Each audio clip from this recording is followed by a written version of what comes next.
अस्सलाम वालेकुम my dear audience. आज जो टॉपिक हम डिस्कस करेंगे वो हैमलेट के important quotes, lines and it's analysis है।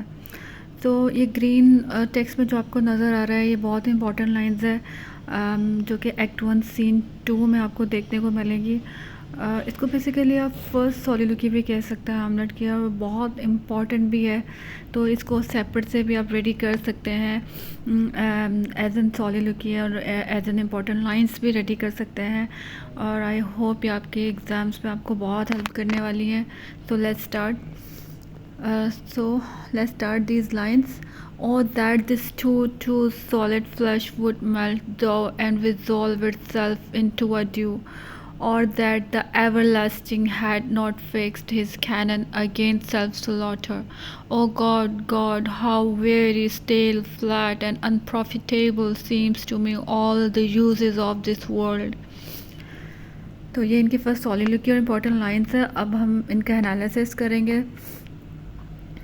By the way, the first line of this speech reads different in different editions. Some editors follow the second quarto and admit solid flesh or even solid flesh. Other follow the first volume and put solid flesh. The emphasis is on the flesh innate depravity or in its frustrating solidity, because Hamlet expresses a desire that the flesh go from a firm and resilient to something like a liquid or gaseous state. I have opted for solid as more consistent with the element imagery of the passage.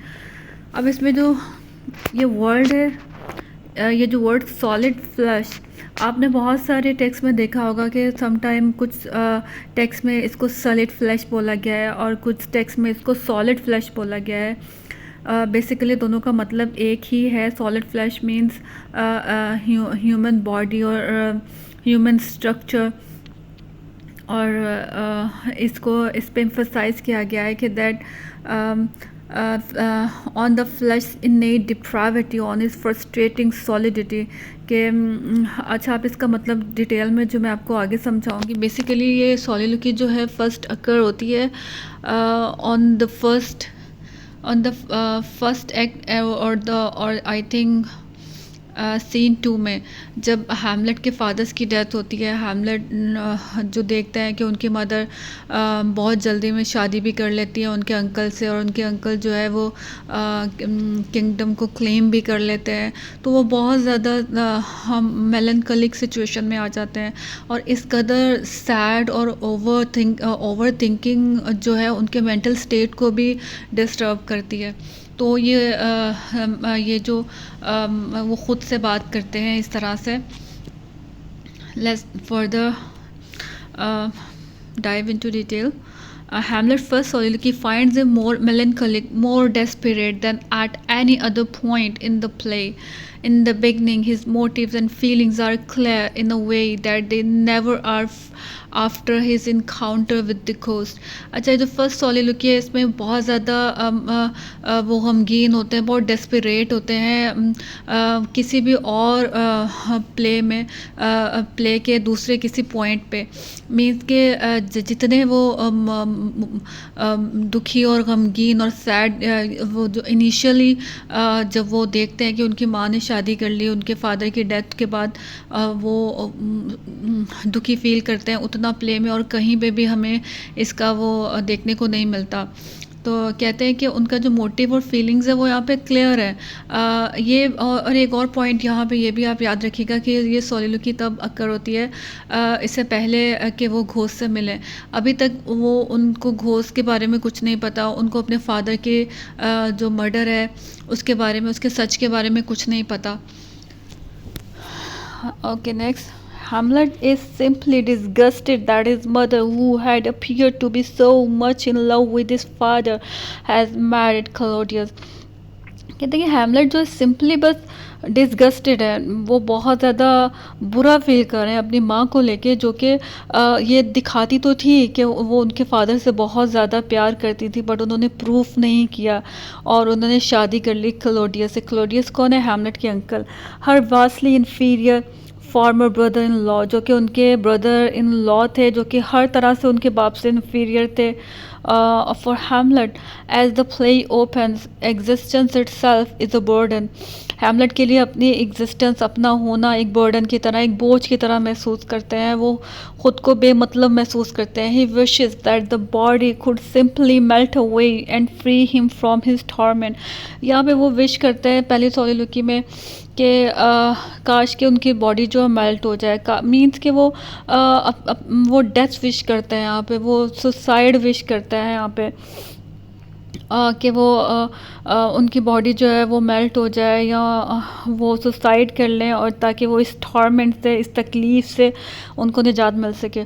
Although sometime his rhetoric in the ensuing acts resonates with this first declaration of misery. Hamlet's sincerity becomes much more difficult to judge once he has received his supernatural charge.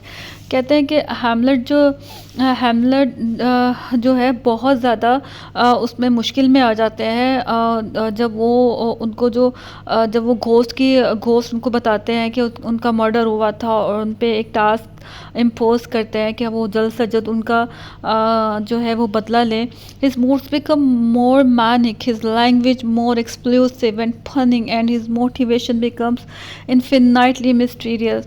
और इसके बाद जो है उनकी language जो है बहुत ज़्यादा एक्सप्लोसिव हो जाती है, बहुत ज़्यादा एक्सप्रेसिव हो जाती है, और वो क्या करते हैं बहुत ज़्यादा उनकी पर्सनालिटी जो है मिस्टीरियस हो जाती है. उसके बाद here though freed from the need to act on his thought and feeling, he even says at the end of the speech, but break my heart for I must hold my टंग.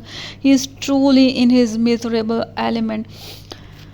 इस पूरी सोलिलोकी में वो इतने ज़्यादा दुखी होते हैं कि उनको कुछ समझ नहीं आ रहा था कि वो ये सिचुएशन कैसे डील करें. जस्ट एक सुसाइड जो उनको नज़र आती है कि जो कि उनको इस तकलीफ़ से निजात दे सकती है. बट अगेन उनको पता है कि जो सेल्फ स्लॉटर है, जो सुसाइड है, it is prohibited by God. So this thought जो है stop him for doing so. उसके बाद कहते हैं कि how very stale flat and profitable. उनको पूरी दुनिया में उनको इंटरेस्ट बिल्कुल ख़त्म हो जाता है. दुनिया उनको बिल्कुल स्टेल एंड फ्लैट नज़र आने लगती है, अनप्रॉफिटेबल नज़र आने लगती है. उनके लिए तमाम जो यूजेस ऑफ द वर्ल्ड है वो बिल्कुल बेकार, बेमतलब, बेमायनी हो जाते हैं. तो ये जो हैमलेट की फर्स्ट सोलिलोकी है, and it's very important because of his melancholic state. Even the queen Gertrude suggest him to cast off this melancholic state of mind that he think is taken the possession of his mind. means queen उनको suggest करती हैं, advice करती हैं कि अपनी ये जो उदासी की स्टेट है आप इससे बाहर निकल आएँ, क्योंकि समहाउ ये आपकी जो मेंटल कंडीशन है, मेंटल स्टेट ऑफ माइंड है, ये इसको डिस्टर्ब कर रही है. तो ये एज अ सोलिलोकी भी बहुत इंपॉर्टेंट लाइंस हैं, और रेफरेंस टू द कॉन्टेक्स्ट भी ये बहुत ज़्यादा इंपॉर्टेंट है. तो आप इनको अच्छे से तैयार कीजिएगा for exams point of view to get more marks. तो नेक्स्ट जो है ये वीडियो मैं यहीं पे एंड करती हूँ. नेक्स्ट मैं इनकी दूसरी सोलिलोकी जो है वो आपको एक्सप्लेन करूँगी, और उसके बाद जो और ज़्यादा इंपॉर्टेंट लाइंस पे हम डिस्कस करेंगे. तो वन बाय वन इसकी आई गेस 7 सोलिलोकीज हम उन सबको पढ़ेंगे, उनको एनालिसिस करेंगे, ताकि एग्ज़ाम पॉइंट ऑफ व्यू से आपको उस पर डिटेल लिखना आपके लिए बहुत आसान हो जाए. So let's end this video. अल्लाह हाफिज़.